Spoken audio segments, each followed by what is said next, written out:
Doit-on rejeter la Bible dans son approche religieuse des croyants ou dans cette vie, dans son approche scientifique? Alors, bonjour à vous. Nous allons ici lire quelques documents. J'ai pris les fondateurs de l'Académie des sciences, dans lequel certains d'entre vous connaissez. On ne peut pas s'empêcher de parler de ces auteurs. Là, je les ramais exprès. J'étais en train de lire en plein air. Je vais vous présenter. On va parler sur l'historicité des peuples, de la civilisation et par rapport à la Bible. Là, j'ai la Bible en paléo, en hébreu. Alors, doit-on la rejeter dans son aspect, dans son approche religieuse ou scientifique? Et il y a beaucoup de choses qui me dérangent, particulièrement dans l'approche de mes frères, dans notre aspect scientifique. Vous savez, là, j'ai Cheikh Anta Diop, Nation d'agriculture, que beaucoup d'entre vous devez comprendre. Voilà, c'est le B.A.B.A. dictionnaire que je respecte. Son nom a été pris. Cheikh Anta Diop, voilà, Nation d'agriculture. Dans son disciple Théophile Obenga, qui a écrit ce livre-là, voilà, qui est là, excusez-moi, pardon, excusez-moi, Théophile Obenga, voilà, c'est Théophile Obenga, je vous montre ici, voilà, c'est donc Cheikh Anta Diop, Volney et le Sphinx, voilà, de Théophile Obenga, voilà, donc il a écrit, Théophile Obenga, vous connaissez le disciple de Cheikh Anta Diop. J'ai pris donc les fondateurs qui a remis, qui a restauré, qui a fait un travail énorme, archéologique, anthropologique, et ça on ne peut pas. Et c'est aussi pareil de présence africaine de Cheikh Anta Diop. On va lire ces trois livres, je vais prendre des extraits avec vous. Pourquoi? Vous allez comprendre. Voilà, Cheikh Anta Diop. Et ça, c'est le livre aussi dans archéologie, aussi de, voilà, vous connaissez aussi cet auteur aussi. Là, c'est la Bible avait raison. Voilà, vous connaissez, de Joseph Davidovitz. Voilà. On va prendre ces revues. Donc là, on va parler sur doit-on rejeter la Bible dans son approche religieuse ou scientifique? Effectivement, vous allez écouter là, j'ai dû parler on a libéré beaucoup de sujets dans ce domaine-là. Dans la Bible, c'est une bibliothèque et ce sont des textes qui ont été pris par un contexte donné au 1er siècle, 2e siècle, entre 2e siècle. Ce sont des textes d'un peuple, d'une culture qui a été pris et mélangé, dénaturé dans une pensée intérêt, le système intérêt à cette époque-là, l'Empire romain. Et aujourd'hui, quand on prend la Bible, quand beaucoup de nos compatriotes prennent cette Bible dans la même pensée colonialisme, la pensée d'aliénation, c'est-à-dire, puisque la Bible, ce sont des textes d'une culture, et donc ce peuple a pris ces textes, l'a rassemblé, il a choisi ce qui lui correspondait pour pouvoir dénaturer et plagiat, sans rejeter. Maintenant la question est, doit-on la rejeter? Vous savez, pour que le mensonge évolue, le mensonge croît, il faut cacher la vérité. Le mensonge, la naissance du mensonge, c'est de cacher la vérité, vous voyez, et de communiquer une chose mensongère. Mais la vérité, elle est cachée. Alors maintenant, si toi, on prend ta culture, on écrit dans des mouvements, tes lois, tes choses, ton histoire, et tu tombes dans un impérialisme où c'est un peuple qui domine tout, et donc du coup, ce peuple maintenant, il a le droit à faire ce qu'il veut. Comme Pythagore, par exemple, théorème de Pythagore, c'est pas de Pythagore, c'est une usurpation. C'est un théorème qui vient de l'ancienne Égypte pharaonique, hein, on va comprendre. Et donc, ils sont venus au 4e siècle avant notre ère, 3e Pythagore, autant quand Alexandre le Grand, en fait le Petit, il y a eu un schisme, Ptolémée, toutes ces choses. Et ils ont, dans la bibliothèque d'Alexandrie, ils ont pris des textes des auteurs, ils ont appris là-bas, ils sont venus dans leur cité gréco-romaine. Et là maintenant, ils ont communiqué cela. Ils ne connaissaient pas l'écriture de ces choses. Hein. Et donc Pythagore, en fait, c'est qui a appris chez nous, en fait, dans nos anciens. Donc, pourquoi c'est comme dénaturé, plagiat? Maintenant, est-ce que quand on prend Pythagore, doit-on rejeter le théorème de Pythagore? Ben non, puisque ça vient de nous. Et c'est en fait la même chose au niveau de la Bible. Et pourquoi doit-on rejeter l'écriture qui est là? Il y a des vertus, de la sagesse, il y a une histoire, un peuple. Ils ont choisi des textes, ils l'ont traduit déjà en français. Déjà, le fait de traduire dans une langue bâtardisée, donc ça perd les valeurs, mais ça ne veut pas dire qu'on va le rejeter. Maintenant, elle est en main. Ils ont fait un travail de capitaliste, un travail d'aliénation, bien sûr, et en même temps, ils ont essayé de prendre hors contexte, et quand tu le lis maintenant, tu rentres dans une idéologie, une pensée, syncrétisme, le christianisme. Mais de l'origine primaire, c'était un peuple. Donc la vérité, elle est cachée dedans. C'est comme Pythagore, c'est comme, par exemple, vous connaissez dans le milieu artistique, je prends un exemple tout simple. Comment il s'appelle déjà celui qui chante le Mexicain, là, qui a pris une chanson de une chanteuse de blues au XIXe siècle, et ça a été repris dans le XXe siècle au milieu, début milieu, par Elvis Presley. Il a repris les paroles, la mélodie, et il a repris, c'était l'auteur d'une de nos sœurs, et quand il a repris, il a fait fureur. Et toute la civilisation, l'histoire, la science a été bâtie comme ça. Vous voyez, comme Pythagore, comme Thalès, comme tous ces philosophes de l'antique, dans l'ère, la Renaissance. C'est comme ça. Voilà. Et c'est pareil pour la Bible. Maintenant, ce que j'aimerais dire ici, je constate dans la Bible, c'est plus que ça. Parce que même nos frères, qui sont même de cette culture-là, sont tombés dans le piège. Quel est le piège? Eh bien, c'est dénaturé. Plagiat. C'est pas parce que ce peuple a plagiat dénaturé qu'on va le rejeter. Puisque la vérité est dedans, maintenant il faut lire avec l'ossature. L'ossature, c'est l'esprit de la vérité. Maintenant, si tu viens avec cette approche religieuse, tu vas le lire comme le colon te l'a donné. Maintenant, si tu lis avec la vérité, ça veut dire dans l'ombre, tu sors la vérité. Voilà pourquoi nous sommes de ceux qui on n'en va pas rejeter la Bible. Donc en fait, la bibliothèque, les livres, on va le prendre, on va le restaurer. La même manière où on est tombé dans le piège, la même manière on va ressortir comme disait un grand analyste de notre peuple, il disait quoi? Qui s'appelle Kibongu, il disait, ne cessez de lire ces écritures-là, on va en fait récupérer ce que le voleur même a volé, cette chose-là. C'est ça qu'il a volé. Nous maintenant, pourquoi tu as peur? Si tu as peur de prendre ces choses, ben c'est que tu as peur de prendre ce qui est en toi. Prends-le, ils l'ont volé, reprends-le simplement. C'est pareil pour Pythagore et ainsi de suite. Maintenant, dans l'autre volet, ce que j'aimerais dire ici, c'est que beaucoup de nos frères dans le vague Kama, c'est-à-dire de la terre chaude, ils appellent le mouvement kémétiste, panafricaniste, tout ça, mais on va en parler un peu après, j'en parle.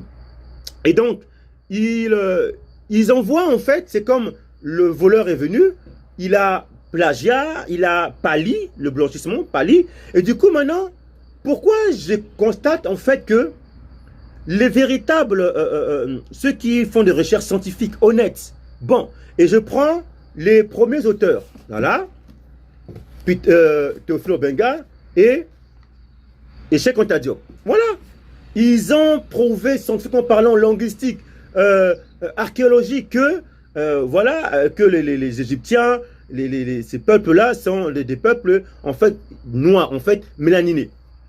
Parce qu'on évolue, il faut prendre les termes exacts. Parce que noir et blanc, c'est familier. Mélaniné. Ou brun, voilà. Ou mélanoderme. Et puis les peuples blancs, leucoderme. Je dirais plutôt ce terme, leucoderme, blanc, mélanoderme, noir. Mélaniné, voilà. Leucoderme, c'est manque de mélanine, donc phéomélanine. Et mélaniné, c'est mélanoderme, donc de la mélanine. Donc maintenant, pourquoi nos peuples, nos frères, quand on parle de ça, ils disent jeter la Bible, brûlez-la, ça appartient aux Yiddish, les Juifs, les musulmans, les chrétiens. Donc ils sont, en fait, ils rejettent ça.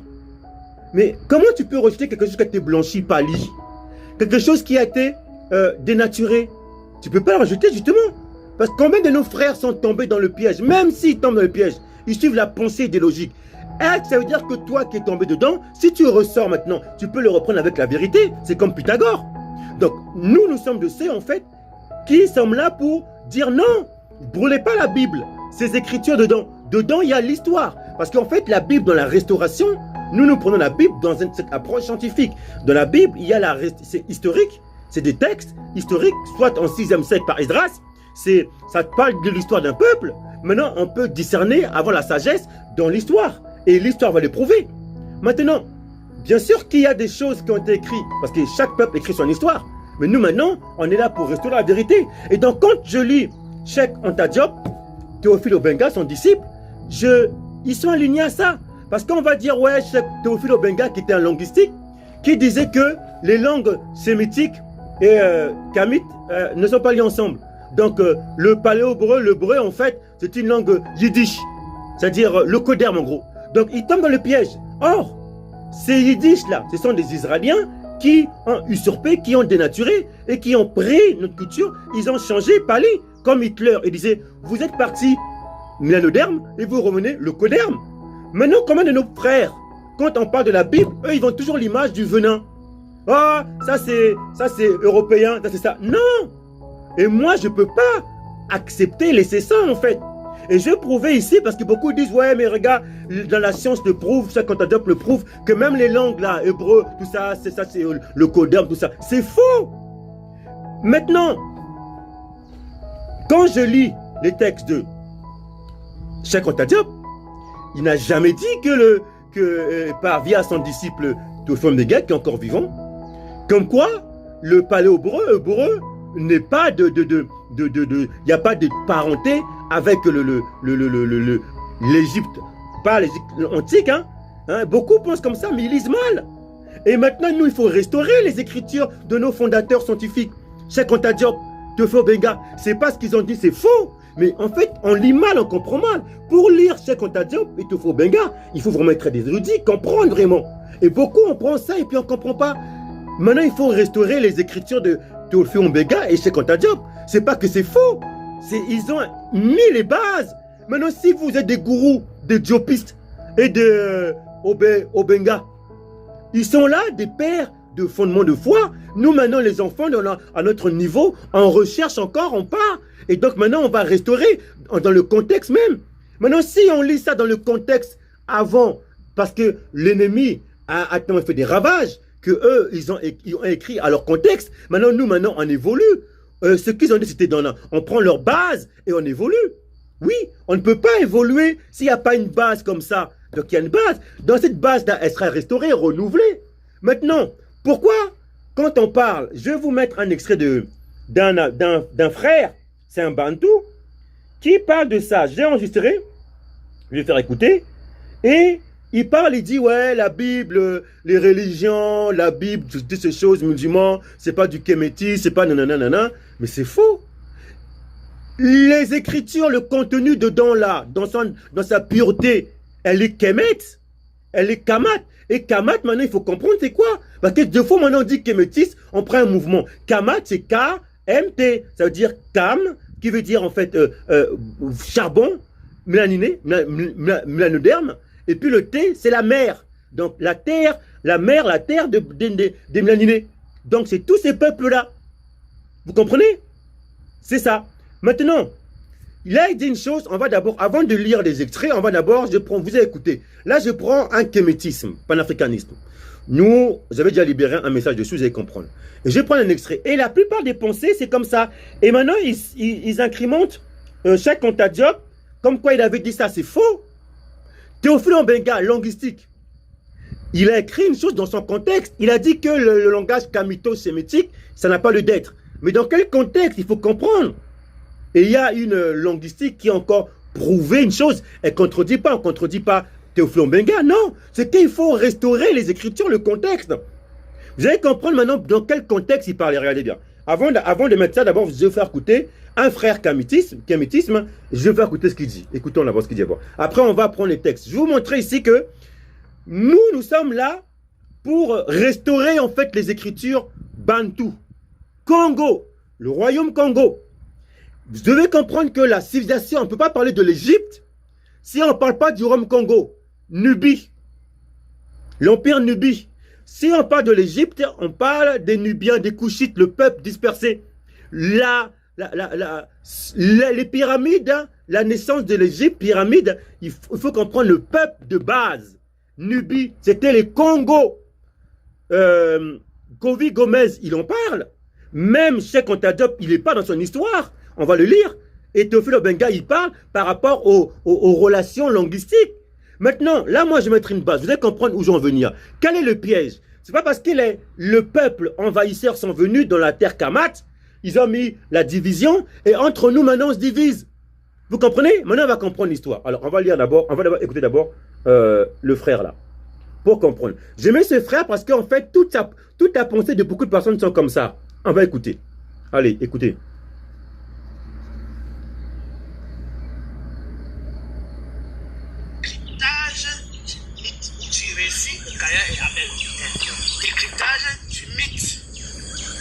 Choisir, soit c'est un récit, soit c'est un mythe, mais je préfère mythe.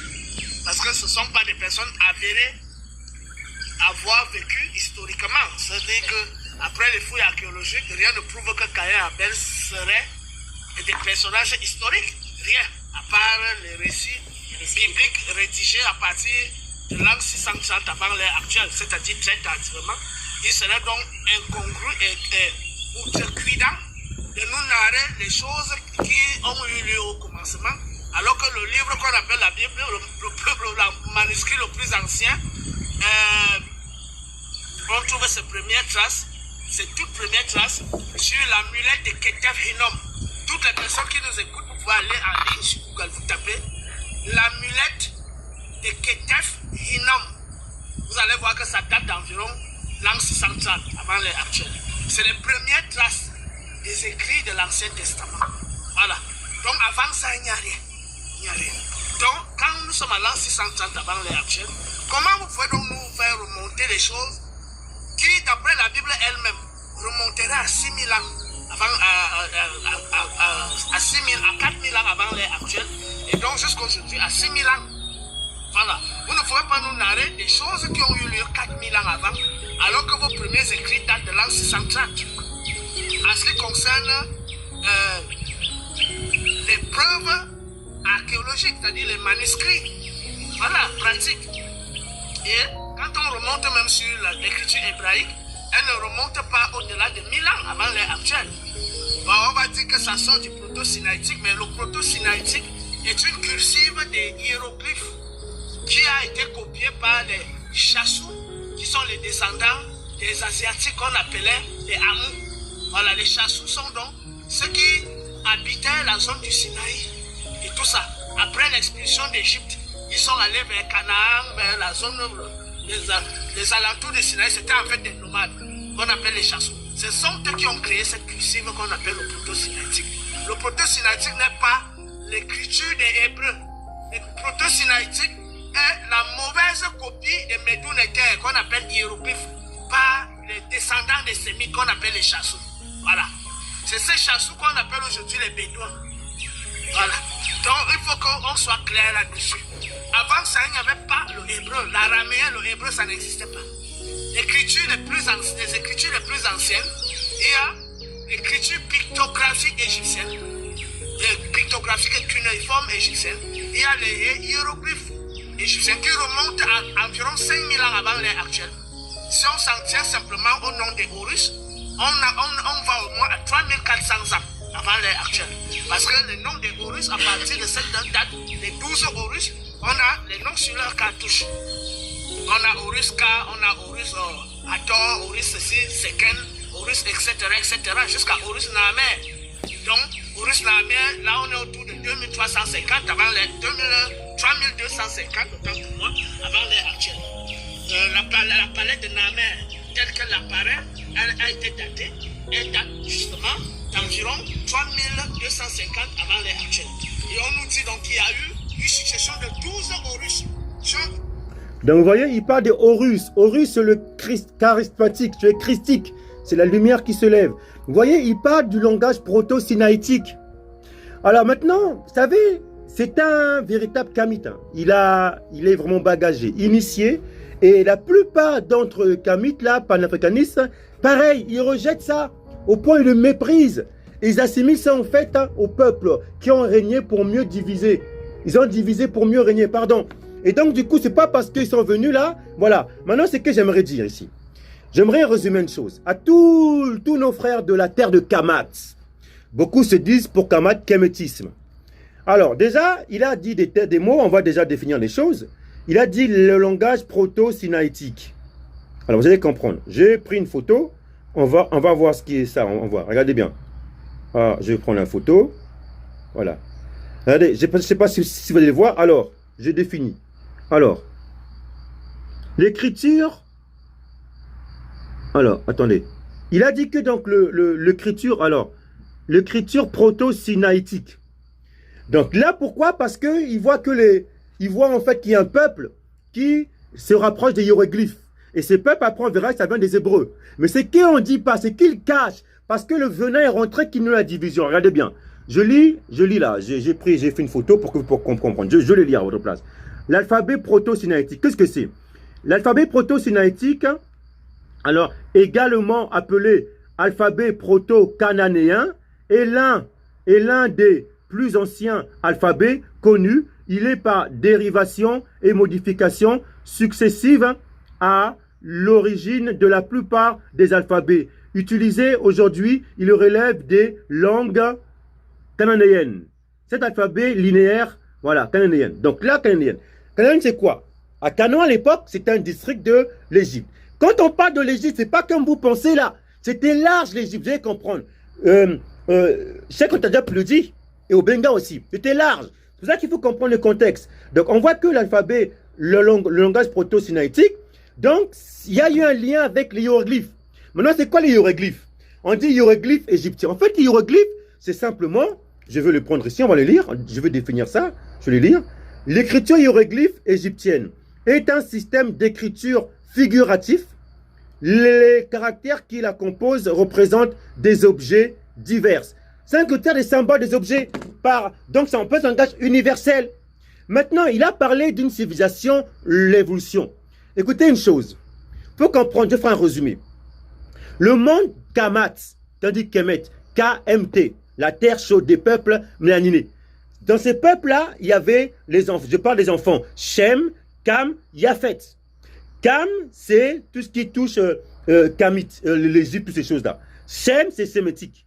Et Yafet, c'est ceux qui sont partis dans le nord, tous en Europe. Ces peuples-là étaient des mélanodermes. Est-ce que vous comprenez? Il faut que ça soit clair. Pourquoi je vous dis ça? Parce que c'est là où le piège.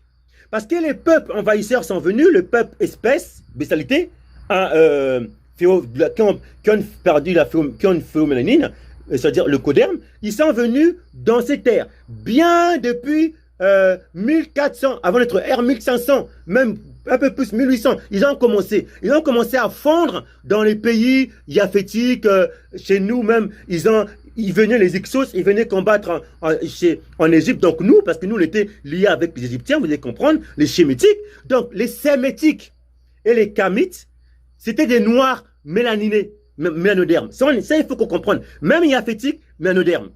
Comprenez? Ce sont des nations qui ont eu des enfants, ont créé des civilisations.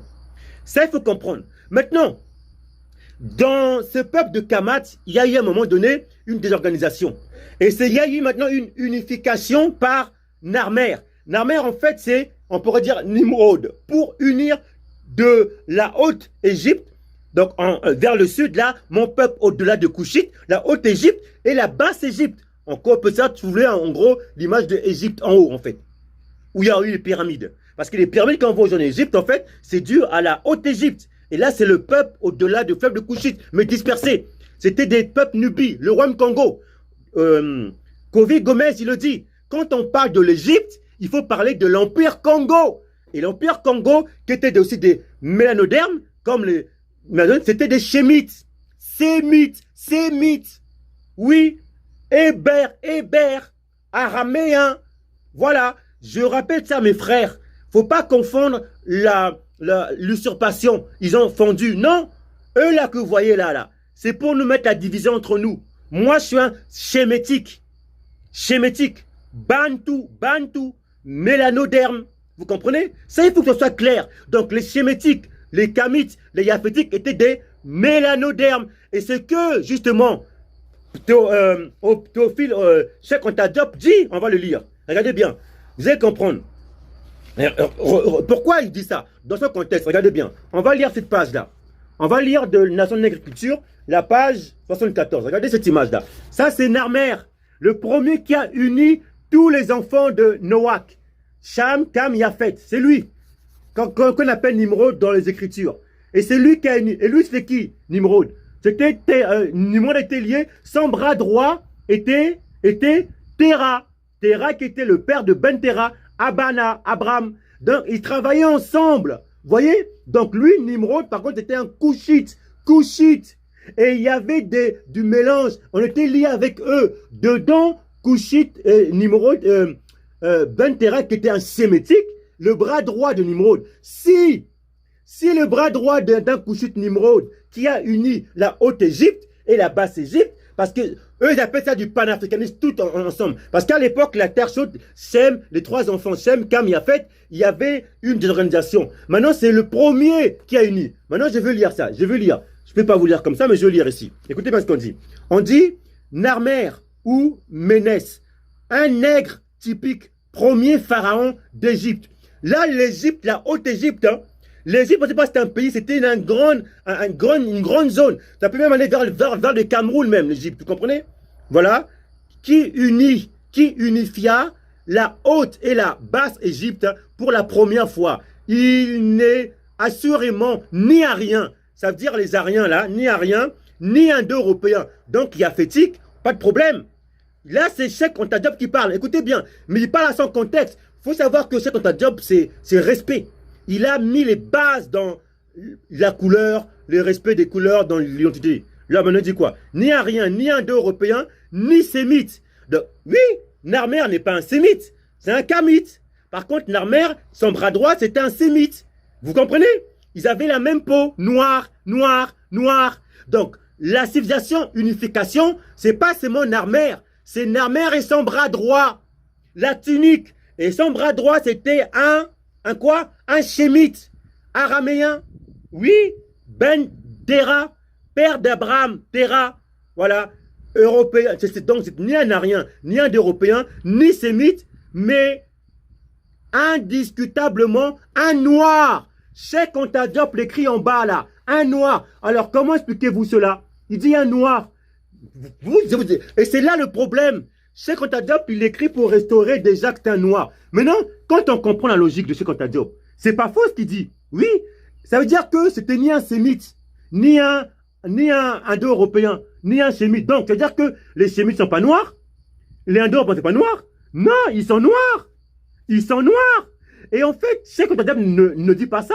Mais beaucoup, comme ils lisent mal le contexte, hein, ils confondent maintenant que, oui, les Hébreux, c'était des Yiddish là-bas. Non, ils sont venus après, dès les 2000, avant notre ère, mélanger, fondre. Parce que quand on est sorti de Misraïm, on est venu avec une multitude d'espèces nous suivait. Vous voyez, si Cheikh Anta Diop, le fondateur de la Science Academy, il dit que Narmer, qui a uni les Hautes-Égypte et la Basse-Égypte, donc ça veut dire que tous les enfants de Noach, pour que ceux qui comprennent les Écritures comprennent, tous les enfants de Noach, Shem, Cam, Yafet, étaient des mélanodermes, pas des locodermes.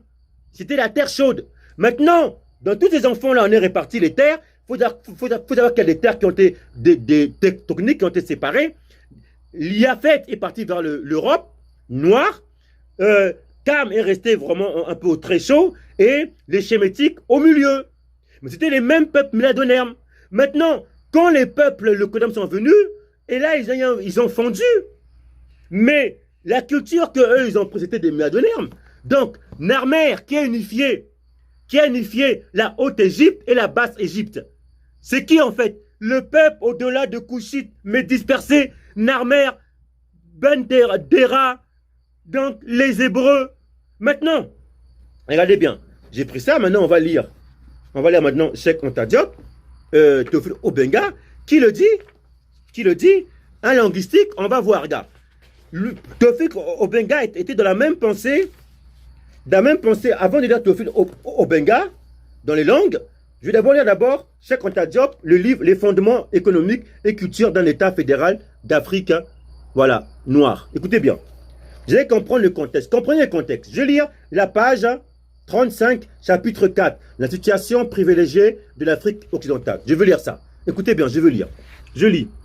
Après l'échec des tentatives de coordination des politiques coloniales entre Européens, l'Afrique occidentale est devenue le terrain de la surenchère politique entre la France et l'Angleterre. Cette dernière, qui n'y a pas fondé de colonies de peuplement, créait des difficultés à la France d'autant plus facilement que toutes les colonies françaises de l'Afrique noire, contrairement à l'Empire britannique, sont concentrées en Afrique occidentale et équatoriale. Aussi longtemps que la découverte des immenses richesses de l'Algérie n'avait pas modifié l'optique coloniale de la France, celle-ci ne s'adaptait que très difficilement à la surenchère des Anglais qui décrochaient en Afrique occidentale pour mieux rester dans leur colonie de peuplement de l'Afrique orientale, Kenya, Tanganyika, Rhodésie et même l'Afrique du Sud, qui dans une certaine mesure entrent dans cette catégorie. Je lis, page 36. La méditation sur la guerre Indochine et d'Afrique du Nord et la découverte des richesses du Sahara. Écoutez bien, là maintenant je vais lire la page 37. Vous lisez quoi là? L'État blanc. Voilà maintenant l'État blanc infiltré dedans. Et c'est là que beaucoup mélangent tout maintenant, nous panafricains. Alors, nous y refuserons demain, sans esprit de compromis, la création d'États blancs sous quelque forme, que ce soit, quel qu'en soit le prétexte et quel que soit le prestige apparent de l'organisme international hypocrite qui l'aura proposé. Nous ne chassons personne car nous ne sommes pas racistes. Nous n'exterminerons aucune minorité, mais nous appliquerons la proportionnelle démocratique dans la façon de gouverner l'État. Nous refuserons que la vie nationale de ce futur État s'organise sur une base ethnique. Aucun pays jusqu'à ce jour n'a résolu autrement le problème des minorités. Ceux qui ne peuvent pas nous donner des exemples ne pourront donc pas nous donner des conseils et encore moins des ordres. Beaucoup de nos frères panafricanistes tombent dans le piège. Cheikh Anta Diop, il le dit. Personne ne donne des conseils, mais sauf que ils ont fondu, ils ont divisé entre nous là. Pourtant, Narmer, il a unifié et on a vu les dégâts. Après, ils sont venus, ils ont fondu. Et là, maintenant, on se voit divisé entre nous. On dit les sémétiques, c'était des locodermes. Non, mes amis, non, mes amis. Cheikh Anta Diop, quand il a dit que Narmer était un noir, pas un sémétique, oui, ça ne veut pas dire que sémétique n'était pas noir comme Cheikh Anta Diop. Non. On poursuit. On va maintenant lire Théophile Obenga, linguistique. Pareil, je lis. Je suis dans ce livre, le livre là de Théophile Obenga, Cheikh Anta Diop, Volney. La page 232. Je lis. On n'a pas le temps, je lis. Alors, c'est quelle page? Alors, je lis. Cette recommandation du colloque de Caire est fondamentale et signifie: l'égyptien ancien n'est pas une langue sémitique. Vous comprenez? L'égyptien ancien n'est pas une langue sémitique, c'est réel. Parce que c'était une nation sémitique, donc il y a une culture, Égypte. Mais sauf que dans Sem, il y a les Hébreux, qui sont liés un peu avec l'Égypte. Maintenant, comprenez? Tous ces peuples-là, les trois enfants, avaient une langue hiéroglyphe. Parce que hiéroglyphe, c'est parler en symbole, une écriture universelle. On dit hiéroglyphe égyptien. C'est pas l'Égypte de pays, hein. Misraïm, du peuple de l'enfant de Cam. C'est l'Égypte là, c'est retenu toute une zone. C'était quand il y avait Enoch, toutes ces choses. C'était un langage symbolisme. Vous comprenez? On parle donc hiéroglyphe, carré. Donc ça, c'est l'écriture symbole pour les trois enfants. Maintenant, ces trois enfants de Cam, Shem, Yafétique, ce langage là, carré, hiéroglyphe, c'était la base. Maintenant, on va voir c'est passé par où l'origine. Donc, on voit qu'il y a un lien avec Narmer, tout ça, les dynasties, donc l'Égypte. Et aussi, on voit aussi, quoi? Les Sémétiques par hébreu, Ben Terra, qui était lié avec Narmer, les peuples du Couchite, l'Empire Congo. On a prouvé là l'écriture en attendez, je veux vous le dire là. Je vais vous le dire. Voilà. Je vais le reprendre parce que c'est important. Voilà. Alors. Voilà, l'écriture proto-sinaïtique. Ça là, que le frère disait que ça, c'est, en gros, ça, après, c'est le codem, et tout. Écoutez bien. Enfin, il n'a pas dire comme ça. Mais ça, c'est primitif des Hébreux. Parce qu'au départ, nous, on était hiéroglyphes. Le peuple Congo était hiéroglyphe. Maintenant, nous assimilons hiéroglyphes Égypte. Pourquoi? Parce qu'il faut savoir que quand Ptolémée est venu avec les Kamites, eh ben, ils ont serré la main. Et nous, on est cachés les Bantous. C'est pour ça qu'aujourd'hui, on nous rejette et on prend le blanchissement. Maintenant, je lis. L'égyptien ancien n'est pas une langue sémitique, ni même une langue apparentée de haut sémitique. Ce fut une erreur linguistique d'avoir considéré pendant presque un siècle l'égyptien ancien comme relevant d'un domaine sémitique. Par conséquent, il est également erroné d'inclure l'égyptien ancien et le sémitique dans une même famille linguistique, appelée la famille kamito-sémitique ou afro-asiatique, qui n'existe pas dans la matérialité des faits. Voilà. Donc là, il dit dans la page 232 de Cheikh Anta Diop de Théophile Obenga, oui, il dit vrai, c'est vrai. Mais oui, parce que Shem et Cam, c'était des enfants, ils ont une culture, ils ont fait des enfants. Et il y a Pétique, oui, chacun a sa terre. Ces enfants ont fait des enfants. Maintenant, c'est quoi le problème? On n'a pas le temps de lire ça. La Bible avait raison. C'est encore ça c'est un leucoderme. Ça c'est un yiddish que eux ils confondent. Ça c'est un quelqu'un yiddish qui a usurpé nos droits, notre culture. Et lui maintenant il écrit ça. Amenez mon fils. J'avais déjà fait un texte dessus, un sujet dessus. Amenez mon fils qui était Yosef en Égypte. C'était le bras droit du pharaon Amenhotep. Je vais lire dans la page 75 de la Bible avait raison de Joseph Davidovitz. Je lis. Amenhotep III s'était entouré d'hommes sages sur lesquels il pouvait compter. Il fut secondé par un être exceptionnel, auquel il donna le titre d'Amenophis, fils de Apou. Ce Imhotep avait été pour le pharaon, voilà, Djoser, premier constructeur de la pyramide à degrés à Saqqara en briques de pierre calcaire agglomérées. Amenophis, fils de Apou, le fut pour le pharaon Amenhotep III. Voilà, Youssef, c'était un schématique hébreu. En Égypte, comme Massa en Égypte, comme Enoch dans la grande Égypte. Voilà mes amis. Et là, pourquoi les Écritures parlent? Lisez dans Ézéchiel 16, parce qu'on n'a pas le temps. Il commence à faire noir, je suis en train de méditer dehors. Ézéchiel 16, qui parle, tu t'es prostitué même auprès des Égyptiens, de la Syrie, tu t'es fait bas. Et en fait, nous, on a innové les Égyptes, les pyramides avec les Égyptiens. Oui, mes amis, on est cachés. Parce que les Égyptiens Kamites ont serré la main aux Gréco-Romains. Et nous, on nous a cachés derrière. Pourquoi? Parce que nous, le Tout-Puissant nous a pris.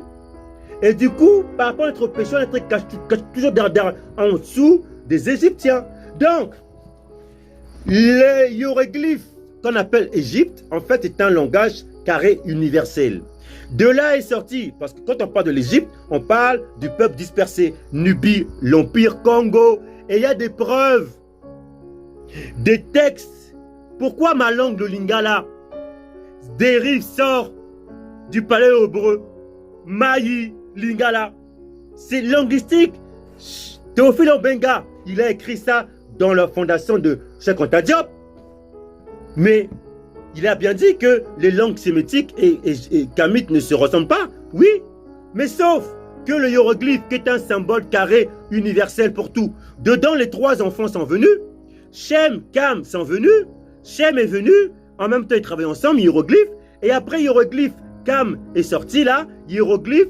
Et après, c'est schématique. Et c'est que lui, il appelle le langage proto-phénéitique. Après est venu, on est parti après en Égypte, par nos pérégrinations, le breu est venu, pas le breu est venu, carré. Et d'ailleurs, on a trouvé récemment à Lovo, je crois, au Congo, une table de pierre où il y avait le langage proto-sénéitique. Vous comprenez? C'est de notre langue, Congo, avec le maïm, ma, tout ça. Vous voyez? Et pourquoi le latin même se rapproche un peu de ce langage qui sort en fait des hiéroglyphes? Ce n'est pas hiéroglyphe égyptien. L'Égypte était large. Hiéroglyphe, c'est un symbole universel quand Nimrod a unifié l'ensemble, c'est là maintenant qu'on s'est unis ensemble, et là maintenant, après quand le blanchissement est venu, donc il faut comprendre une chose que du hiéroglyphe est sorti, c'est proto, après paléo-hébreu, mais c'est la même source. Voilà que Théophile Obenga dit qu'on ne peut pas dire les linguistiques kamito-sémitiques. Dans quel sens? Il parle que le hiéroglyphe, dans le contexte de Théophile Obenga, le hiéroglyphe, comme c'était une écriture égyptienne, mais l'Égypte antique, c'était large. Dedans, il y avait l'Empire Congo. Et Congo, là, c'était des Chémétiques, des Hébreux, mélanodermes. Et nous, on est les descendants. Donc, excusez-moi, c'est pour dire, doit-on rejeter la Bible? Non.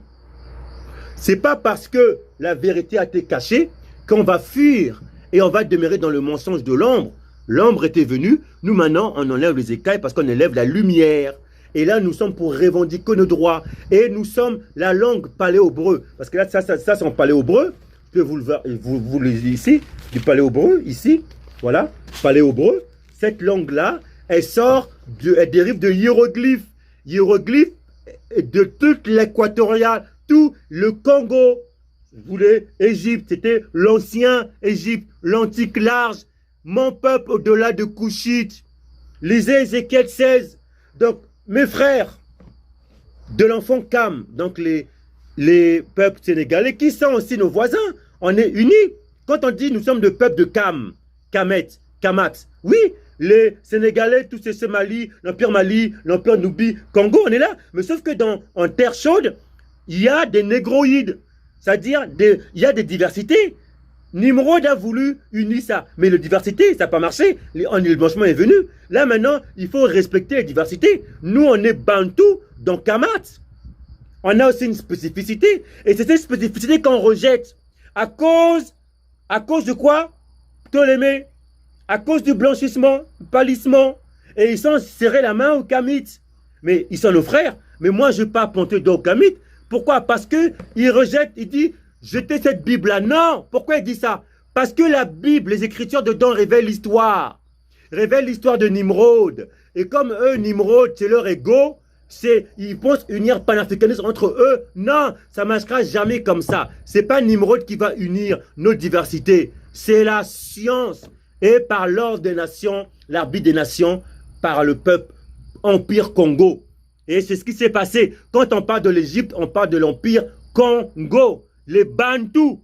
Et les Bantous, ils sont là pour mettre l'unité. Ce n'est pas Nimrod. C'est pour ça que le panafricaniste de Cam, l'enfant Cam, ils nous rejettent parce qu'ils savent ce que l'Écriture révèle ici. J'ai pris Cheikh Anta Diop révèle cela. Cheikh Anta Diop montre cela dans son contexte. Il faut bien le lire.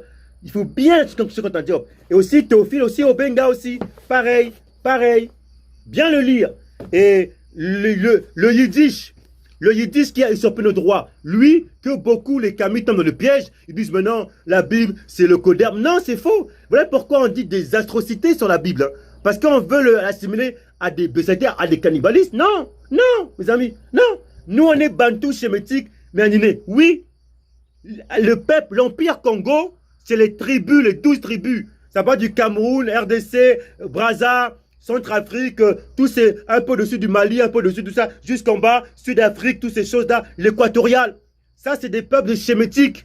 Ils étaient noirs, mais à Donerme, à Kamat, c'était l'Empire Congo. Il y a aussi l'Empire Mali, où il y avait les Sénégalais, les Kamites, voilà. Mais les négroïdes, le peuple là, qui ont dans le Congo, ce peuple-là aussi a une particularité. Ça ne veut pas dire qu'on va se diviser avec l'Empire Mali, non. C'est justement le venin qui fait qu'on se divise. Mais pourquoi l'Empire Mali? Pourquoi les peuples Kamites, ils veulent nous sortir à cause du blanchissement, hein, les Écritures? À part non, les Chémétiques, les Bantous, le paléo-hébreu, l'hébreu pur, ce sont des peuples de Kamat, donc des Kémets. Si vous voulez des kémétistes, mais moi j'aime pas dire parce que ça fait un mouvement. Donc de Kémet. Voilà, je m'arrête là. C'était pour simplement rappeler cette histoire, hein. On a libéré beaucoup de sujets dessus. Donc, peuple chémétique, peuple de la Bible. Nous, quand on vient pas avec la pensée du mythe. Non, on vient à la pensée scientifique. Parce que les Écritures, il y a une histoire, il y a une science, il y a de l'archéologie, il y a dedans tout. On n'est pas limité, c'est pas seulement 66, c'est plusieurs. Donc tout maintenant, quand on prend les Écritures, on ne va pas rejeter le mensonge, on vient et puis on va restaurer. Donc, vous maintenant à qui je parle, vous les frères qui prenez la Bible, ne jetez pas la Bible. On va restaurer. Là, on a chuté, là, on va sortir avec la vérité. Ne fuyez pas, soyez pas des lâches. Donc, mes frères panafricanistes, Kamites, Sénégalais, tout ça, Empire Mali, on est des voisins. Nous, on est aussi vos voisins. On est ensemble. Voilà. Je ne parle pas des Arabes qui sont venus mettre la division. Non. Oui, Narmer a voulu unir. Mais Narmer, il y a eu un ego qui est venu. Maintenant, nous, on est là pour restaurer.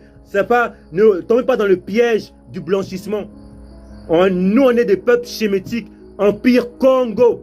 Voilà, c'était ce que j'allais dire. Donc, on prend les Écritures dans cette approche scientifique et non religieuse. Voilà pourquoi. Je comprends pourquoi les panafricanistes, quand on prend la Bible, parce qu'on voit ils ont vu les séquelles de nos mères, de nos pères, quand on le prend, mais nous, on ne le prend pas comme ça. Nous, maintenant, on va restaurer. Donc, notre panel, c'est pour restaurer, en fait, mettre de la lumière là où il y a de l'ombre. Donc, quand on interprète mal les Écritures dans la pensée religieuse, nous, on va restaurer cela.